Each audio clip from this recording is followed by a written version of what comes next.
মানুষ কখনোই একদিনের মন খারাপে কিংবা হঠাৎ বলা একটা কটু কথার কারণে রাগ হয় না, ঝগড়া করে না।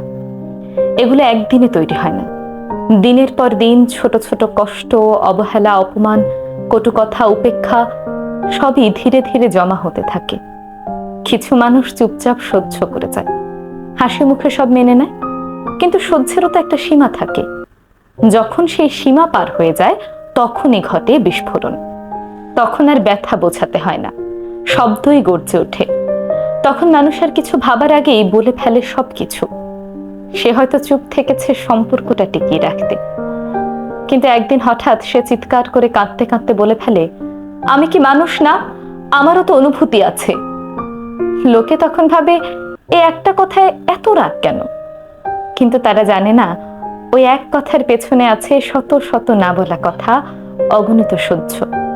কাউকে হঠাৎ বদলে যেতে দেখলে ভেবে দেখো, তুমি হয়তো বহুদিন ধরে বদলে যাচ্ছিলে। সে শুধু সহ্য করছিল।